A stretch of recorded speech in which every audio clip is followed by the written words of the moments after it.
there's another kind of instinct that you need to be on the lookout for, and this one is a liar. This one is a saboteur. This one is a backbiter. This is the instinct that says, you've had enough. You've given it your best shot. You can stand down. You can back off. You can rest now. Which sets up this problem for all of us. You're never going to feel like it. It's your job to make yourself do the crap you don't want to do so you can be everything that you're supposed to be. And you're so damn busy waiting to feel like it. And you're never going to. And that's the problem. There are those of you, you're still immature. When your excitement is up, your effort is up. But when your excitement goes down, your effort goes down. For some of you, you're too seasonal. When you're excited, man, you coming to work the first week, the first month, the first 3 months when you got that job, you were excited, and so you was putting forth effort. You on blade. Now you got comfortable, and you're not excited no more. And guess what happened? Your effort has gone down. So do me a favor, get off of that feeling stuff. Get off your excitement. We're not dealing with feelings because feelings go up and down. You don't have to be excited.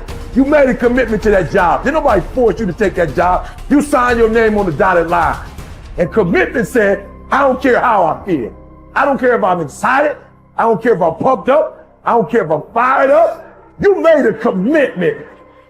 Now it's time to put up. Lazy people do a little work and think they should be winning, but winners work as hard as possible and still worry if they're being lazy. So if you're a winner, you ain't comfortable. Every day I get up and give everything I got to everything I'm a part of simply because this is who I am. Like the only thing I need every day of my life is 86,400 seconds. That's it. Like I don't need some reward. Like the only thing I need is breath in my body, and I'm flat out going get it. A person with passion always stands out. The world is so full of average that once you have passion and a sense of energy in your life, it distinguishes you. When you're passionate about something, it isn't reasonable, but you do it anyway.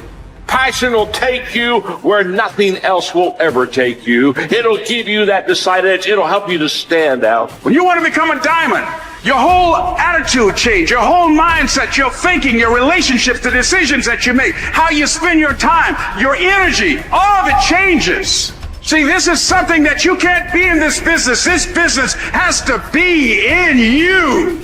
You take advantage of this opportunity. You let everything else go. You eat different. You study different. You practice different. You don't belong at the bottom, and it's time for you to get your butt from down there. It's time for you to stop being comfortable at the bottom. Get your butt up and get to where you're supposed to be.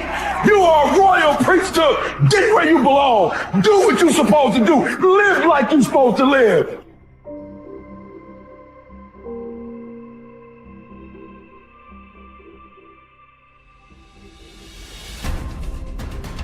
Get better every day. Socrates didn't know much. There wasn't much he held for certain. But he was sure, he said, that we cannot remain as we are. It doesn't matter who you are. It doesn't matter what you've done. Nobody is as good as they could be. Nobody is perfect. Everybody can improve. There are few self-fulfilling prophecies more important or more dangerous than this. If you think you have room to grow, you do, and you will. If you think you're as good as you can be, you're right. You won't get any better. It has been said that Tom Brady, the greatest quarterback in history, the youngest and the oldest to win a Super Bowl, isn't obsessed with winning. That's not what he focuses on. He's obsessed with improving the accuracy of his touchdown passes in the fourth quarter. He's obsessed with getting a little bit faster at releasing the football. He's not willing to stay the same, even though that same is very consistently the best in the league. The process of getting better, that's his drug. That's the dragon he chases. That's how he is able to defy aging and all expectations.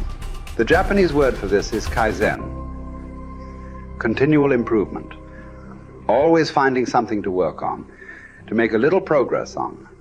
Never being satisfied, always looking to grow. Revolution, transformation, That's what amateurs chase. The pros are after evolution. If the first step is just showing up, committing to doing something each day, then the next step is finding something to focus on getting better at each day. And in this, where cumulative improvement meets compounding returns, we can harness one of the most powerful forces on earth. Think about it. Most people don't even show up. Of the people who do, most don't really push themselves. So to show up and be disciplined about daily improvement. You are the rarest of the rare, and if improvement sounds difficult, how about just making fewer mistakes? This is what Gehrig's manager said about him. The secret to Gehrig's incredible trajectory as an athlete wasn't just his commitment. It was that he never made the same mistake twice. The guy who began his career blowing at least one play per inning improved to one mistake per game, to one per week, to one per month. To err is human. But to err is each day is to become closer to the divine. We not only hold ourselves to a standard, but we ratchet the standard up as we go. Just as with weight training, what we're lifting should be steadily increasing with each subsequent workout. Our unwillingness to be satisfied with our performance, to be done with our progress, is what keeps us from plateauing. It drives us forward. Is it a little discouraging that we never seem to arrive? That our standards rise just out of reach of our abilities? Absolutely not. We move the goalpost so the game doesn't get boring, and more important, so it never ends. Ultimately, this brings us more pleasure and more satisfaction. We reach heights we'd never have been able to see otherwise. Do you want to be rotting or ripening? Are you getting better? Because if you're not, then you're probably getting worse. Anyone, whether they're a professional athlete or a house cleaner, can get better at their job. You can get better at being a person, a citizen, a son or a daughter. You can get better at how you think, how you focus, what you think about. Just as one person delights in improving his farm and another his horse, Epictetus would say, riffing as it happens on Socrates, so I delight in attending to my improvement day by day. He said this as a man who clawed his way out of slavery. He said this from exile. He said this as one of the wisest men in the ancient world. And still, he was focused on how he could get better every day, in every way. One can imagine that for Epictetus, this discipline would have been extremely helpful in those dark times, because it gave him something to focus on, something only he controlled, not his master, not society, not his station in life. But this discipline is also helpful in the good times too, preventing one from getting too cocky or complacent. It doesn't matter what the scoreboard says, or the bank balance, or the sales figures, or the headlines. You know whether you're getting better or worse, whether you're making progress day to day.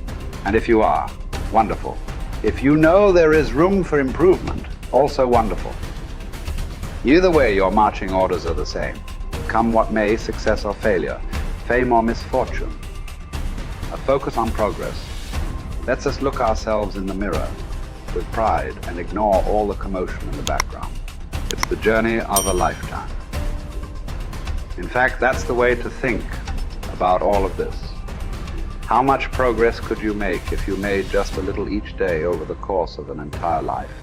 What might this journey look like? Where might it lead if each bit of progress you made presented both the opportunity and the obligation to make a little more progress, and you seized those opportunities, you lived up to those obligations each and every time?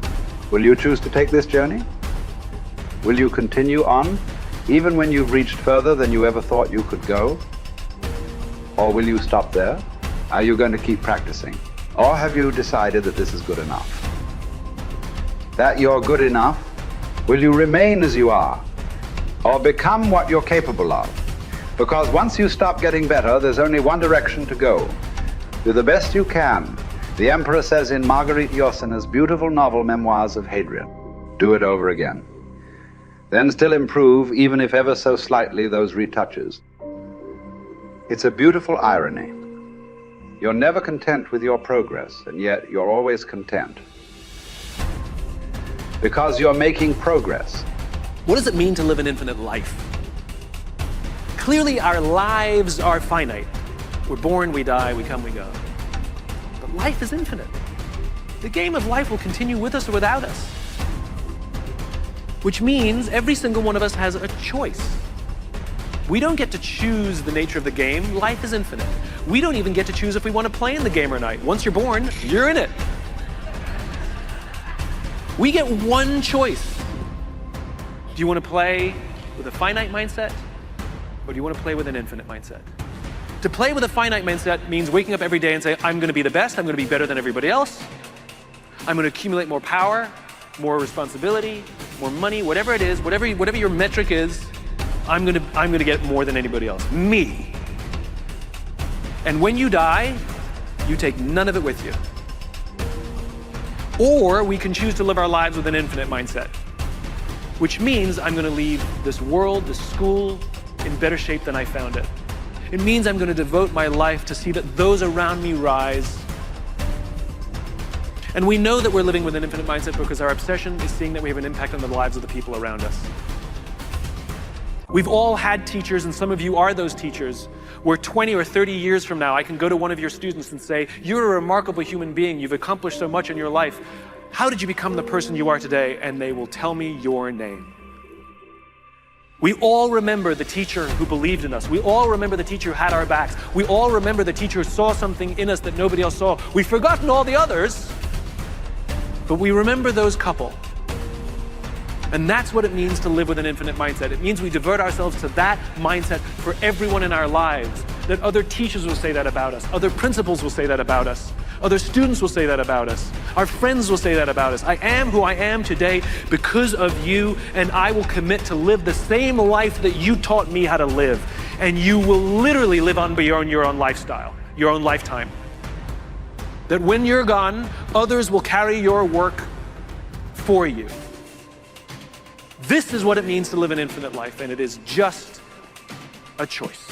Nobody changes until they change their energy. When you change your energy, you change your life. It's the way it is. When you stop using your enemy to reaffirm your addiction to hatred, when you stop using your best friend to reaffirm your addiction to suffering, when you stop using your Facebook to reaffirm your addiction to insecurity, when you stop that whole process and you start going inward and you're no longer relying on those outer things that create those emotions, and you start creating those inner emotional states, you start changing your energy. Now, whatever is no longer a vibrational match between you and that past, present reality is going to fall away. Right. They're just going to spiral out. You're no longer putting your attention on them. In other words, the stronger the emotion you feel with some problem in your life, the more you give it your attention. Where you place your attention is where you place your energy. You're giving your power away, your life force. Yeah. Lower the volumes of that emotion, you take your attention off that person, you're calling energy back to you. Yeah. And you're building your own electromagnetic field. We've seen the evidence of that in many events, because when people start overcoming themselves, the first day, not always, but the energy of the room will drop. Why? Because they're drawing from the field to build their own field. Now when they build their own field the next day and the fields start interfering with the people next to them,